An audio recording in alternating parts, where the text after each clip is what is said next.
আসসালামু আলাইকুম সবাইকে। এসিআই মোটরসের হাত ধরে বর্তমানে বাংলাদেশে লঞ্চ হয়ে গেল ইয়ামাহা FZ25 মোটরসাইকেলটি বা FZ এর যে 250 সিসির মোটরসাইকেলটি সেটি। এবং সত্য বলতে এই মোটরসাইকেলটাকে আপনার একটা জটমালি বলতে পারেন, কারণ এই বাইকটার প্রোডাকশন শুরু হয় আমাদের পার্শ্ববর্তী দেশ ভারতে এবং 2020 সালে এটা ডিসকন্টিনিউ হয়ে যায়। তারপরে 2022 সাল নাগাদ এই মোটরসাইকেলটাই নতুন নামকরণ এবং নতুন কালার থিম দিয়ে FZS 25 দিয়ে 25 নাম দিয়ে এটা লঞ্চ দেওয়া হয়। তারপরে ওই বাইকটারও কিন্তু ডিসকন্টিনিউ করে দেওয়া হয়, কারণ এর যে সেলস এটা তুলনামূলক অনেক কম হয়, কারণ এক কথায় বলতে গেলে এই মোটরসাইকেলটা বাজার ধরতে পারে নাই। তো ওই জিনিসটাকেই মানে ইন্ডিয়ার জটমাল এবং বাতিল মাল বাংলাদেশে নতুন নামে বা বলতে গেলে নতুন নাম তো আর দেয় না, ওই নামেই লঞ্চ করে দিল ওই মোটরসাইকেলটা। এবং এই মোটরসাইকেলটা লঞ্চ করে দেওয়ার পর এই মোটরসাইকেলটার যেই প্রাইসটা তারা রাখছে, সাংঘাতিক একটা প্রাইজিং করছে, মানে অনেক কম, 4,35,000 টাকা মাত্র। তবে আমি মোটরসাইকেলটা দেখে মানে যা আমার মনে হলো, এবং এই মোটরসাইকেলটা এত মানে ভালো একটা মোটরসাইকেল, এই মোটরসাইকেলটার দাম কমপক্ষে 8 থেকে 10 লাখ বা 12 লক্ষ টাকা হওয়া দরকার ছিল। এই মোটরসাইকেলটার দাম যদি 12 লাখ টাকা হতো বা 10 লাখ টাকা হতো, সেই ক্ষেত্রে এই মোটরসাইকেলটার সাথে একদম মানে জাস্টিস হতো বা একদম এই মোটরসাইকেলটার যথাযথ প্রাইজিং বা মূল্যায়ন হতো। কিন্তু এই বাইকটার প্রাইস ইয়ামাহা কোম্পানি কেন এত কম রাখলো বা বাংলাদেশের এসিআই মোটরস কেন এত কম রাখলো, এটা ভাই আমার মানে মাথায় ঢুকছে না। এই বাইকটা নিয়ে অনেকেই রিভিউ দিচ্ছে নাকি বাইকটা খুবই মানে জোস, খুবই মানে অনেক সুন্দর একটা বাইক।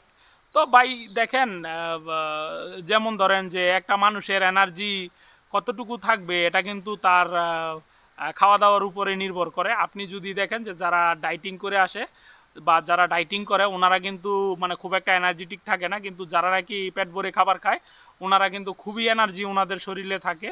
তো বিষয়টা কি, যাদের পকেটে যতটুকু টাকা পড়বে ওনারা কিন্তু ঠিক তেমনই রিভিউ দেবে, এটা আপনাদের একটু বুঝতে হবে।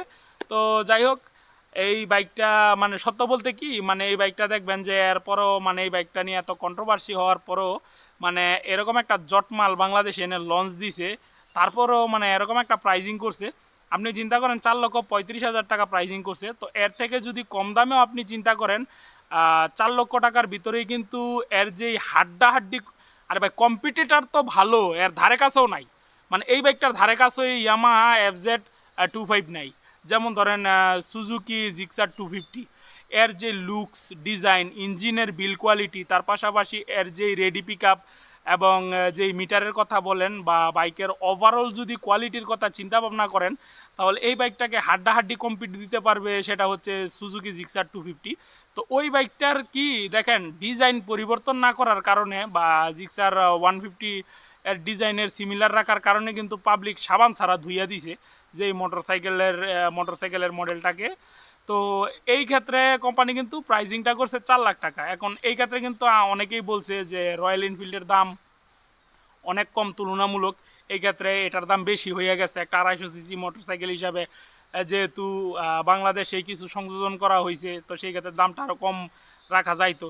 কিন্তু আমার কথা হচ্ছে যে এই ইয়ামাহা FZ25 যে মোটরসাইকেলটা এসিআই মোটরস লঞ্চ দিছে, এটার মধ্যে এমন কোন অত্যাধুনিক টেকনোলজি আছে যে যেই কারণে নাকি জিক্সার 250 মোটরসাইকেল থেকে এর প্রাইজিংটা হাই রাখতে হবে, তাও 1-2 টাকা না, প্রায় 35,000 টাকা বেশি।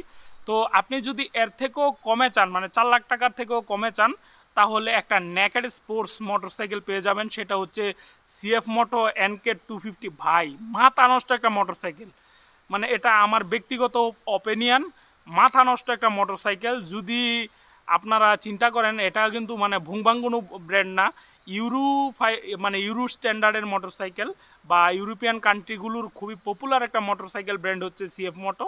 তো ওই বাইকটা কিন্তু আপনি প্রায় 3.5 লক্ষ টাকা বা 4 লক্ষ টাকার কমেই পেয়ে যাবেন। তো আরও একটা বাইক কিন্তু বাংলাদেশে আসছে, মানে বাংলাদেশের প্রথম মানে সিসি লিমিট বাড়িয়ে দেওয়ার পর যে প্রথম মোটরসাইকেলটা বাংলাদেশে লঞ্চ হয়েছিল N250, মানে পালসার N250। ভাই মাথা নষ্ট একটা মোটরসাইকেল। আপনি একটা জিনিস চিন্তা করেন যে আপনি দেখবেন যে ইয়ামার যে বিল কোয়ালিটি বা এই মোটরসাইকেলগুলোর ধারা কাছেও আপনি মানে যাবে না, ডিজাইন থেকে শুরু করে আপনার যে টপ স্পিড, তার পাশাপাশি রেডি পিক আপ। এখন একটা জিনিস কি এখানে আমি বলি যে একটা 250 সিসির মোটরসাইকেল কি কেউ কমিউট করার জন্য কিনে? আপনি চিন্তা করেন যে একটু হায়ার সিসি কিনে কি কারণে? একটু বেশি পাওয়ারের জন্য, একটু মানে ইঞ্জিনটা একটু শক্তিশালী হবে এজন্য, বা দেখা যায় একটু রিলায়েবল থাকবে, ব্রেকিং ব্যালেন্স এবং স্টেবিলিটি অনেক ভালো পাবেন। কিন্তু এই হায়ার সিসির নামে যে বাংলাদেশে যে জটমাল আমাদের বাইকারদের ধরিয়ে দেওয়ার চেষ্টা করছে, এটার কিন্তু কোনো মিনিং হয় না। তো মজার ব্যাপার কি জানেন, এসিআই মোটরসের এই বাইকটা লঞ্চ দেওয়ার পর যারা কিনা সুজুকি কোম্পানিকে এতদিন সাবান দিয়া বা সাবান ছাড়া ধুইছে, তো ওনারাও কিন্তু এখন প্রায় বলতে বাধ্য হবে যে জিক্সার 250 এর থেকে ফার ফার বেটার মোটরসাইকেল। তার পাশাপাশি এনকে 250 এর থেকেও বেটার। এবং যদি একটু কম প্রাইজিংয়ের মধ্যে চিন্তা করি তাহলে পালসার N250 যে বাইকটা, ওইটাও কিন্তু ফেলে দেওয়ার মতো কোনো মোটরসাইকেল না। আমি নিজে রিভিউ করছি, খুবই চমৎকার একটা মোটরসাইকেল। তো দিন শেষে আপনারা সচেতন হন এবং একটা কথা আপনারা মিলিয়ে নেবেন, আমরা যাই বলি না কেন, কিছু পাবলিক থাকবেই যারা কিনা ডাইহার্ট ইয়ামাহা লাভার, এবং ইয়ামাহার নামে ওনাদেরকে যাই দেওয়া হোক না কেন খুবই মানে ওনারা স্বাচ্ছন্দ্যে এটা গ্রহণ করবে। বলবো আমার হাসি ছাড়া অন্য কিছু আসছে না। তো ভিডিওটা যদি আপনাদের ভালো লেগে থাকে তাহলে আপনারা ভিডিওটাতে একটা লাইক দিয়ে দেন, কমেন্ট বক্সে আপনাদের মূল্যবান মতামত জানিয়ে যান। অবশ্যই আমার চ্যানেলটাকে সাবস্ক্রাইব করে দিবেন। সবাইকে আসসালামু আলাইকুম।